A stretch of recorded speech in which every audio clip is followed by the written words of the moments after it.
Isa sonte TikTok sorry jirra award jenni jirane chulala profile rechu maqaan jijjiirame jira qoysiniif maxxansa asirratti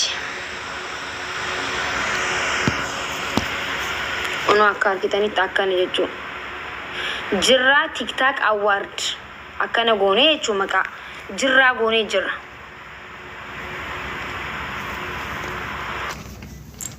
Okay, jirra beekamutti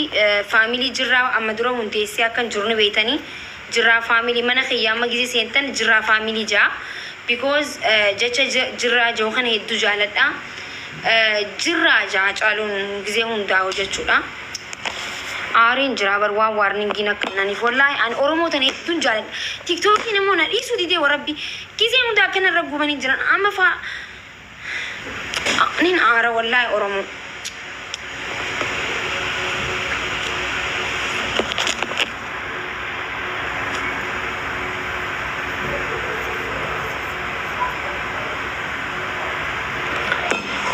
سوري والله نين عاري guys هدون عاري نميتني تيك توكي وارنينجي نرفيدي كوبي لينكي نا غدا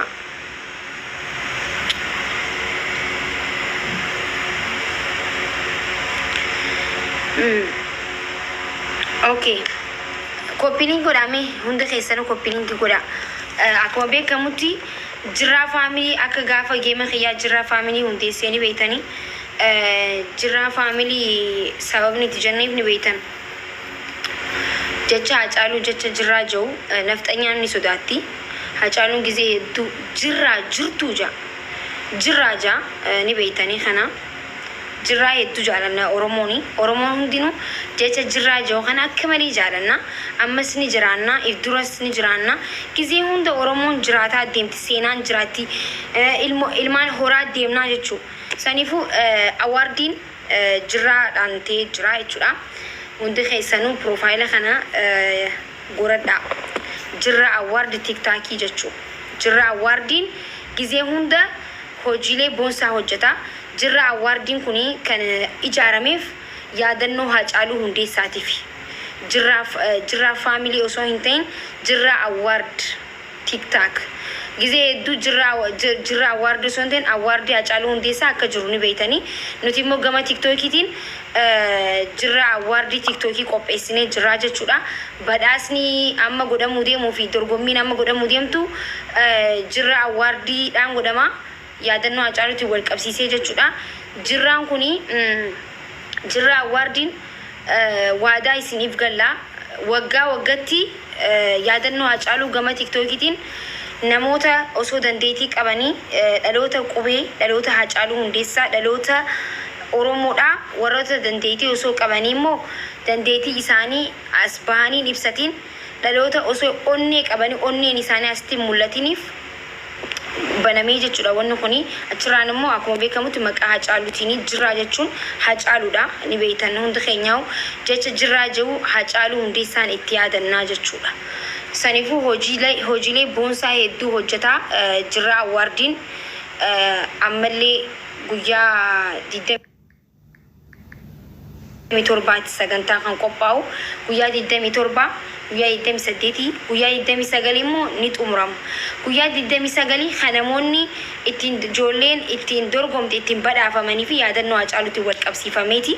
wanni kun awaardiin kun kan qophaa'e Haacaaluu yaadannoo Haacaaluutiif akka ta'e beekuu qabdanii tokko sanii lammaffaan immoo jirra awaardiin hojiilee guddaa hojjeta waggaa waggatti TikTok irratti yaadannoo Haacaaluutiin wal qabsiisee dhaloota hoomishuudhaan dhaloota dandeetii qaban ol baasuudhaan dhaloota wallisuu diraamaa hojjechuu akkasuma immoo dhaloota shubbisuu osoo danda'anii dhaloota miidiyaa kanarratti gabbaanii dandeetii isaanii mul'isatiin ol jajjabeessuu fi kakaasuu fi dhaloota kana ol baasuu irratti hojjetamaa jechuudha. Tokko kan lammaffaa jirra awaardiin hojii hedduu qabatee dhufu jira ammas biyyattis jechuun hojiilee guddaa hojjetu deema maqaan kuni maqaa xiqqaa isin ittiin fakkaatini maqaa guddaadha akkasitti baruu qabdan kan biraa كامبرامو ويا يتم تربة يتم سد يتم سجل يا سجنتان ويا يتم ترباتي نموني هدون نجابة تاجرتن سنقولي قبي خنا علي برا جدي واحد دجرا سوني ستي يمنا يشو أما جا خرابرتي أكينوفني guys أكون بكمتي I don't know babalisi radu bad amma khana brother be chula babalisi radu banna khara wan hedwan hasom hedu jirechu wan yadame hedwan juruf yaade yadame se noar ka ballesu tadi hedu dubanne jechu akasitti fudhachu qabdani jirra awardi ratti joleen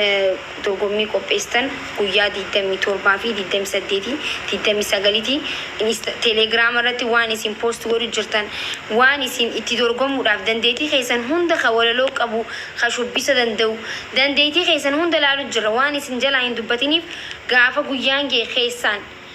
nama filanne hundinuu dorgomtan baay'isawee nama hunda nama 600 oltu jira telegiraamii keessa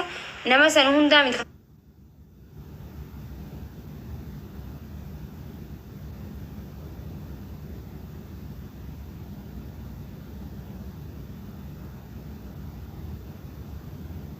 show emotional one TV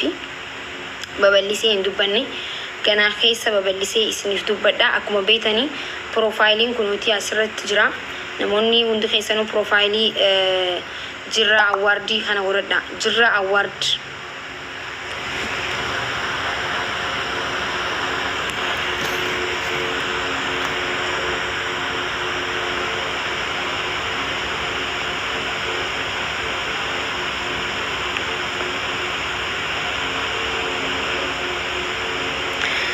akkuma beekamu tiga maqaan kuni Hacaaluu jechuun nama Oromoodhaaf dhiinisaa ilma nama qaxalee nama fiigee hin quufin nama silaa waa hedduu isni galee goota waa hedduu Oromoon irraa eedu goota waa hedduu hojjechuudhaaf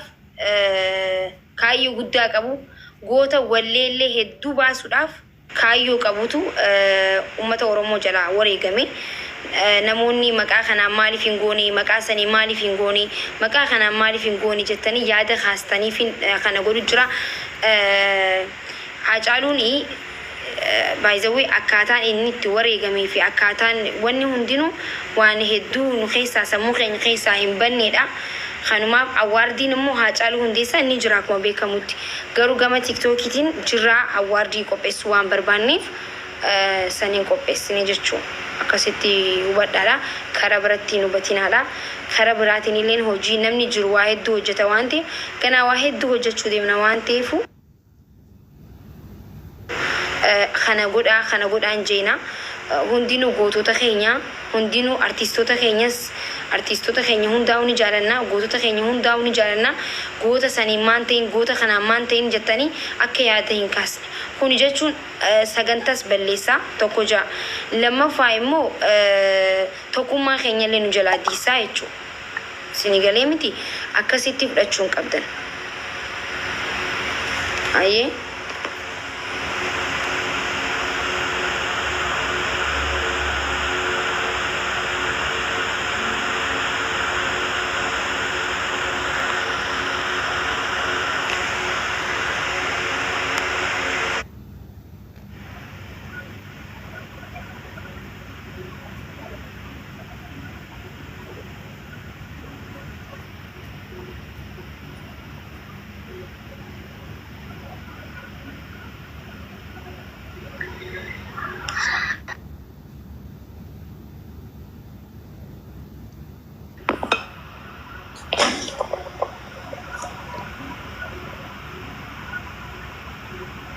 زمانو سينتي جرتا بر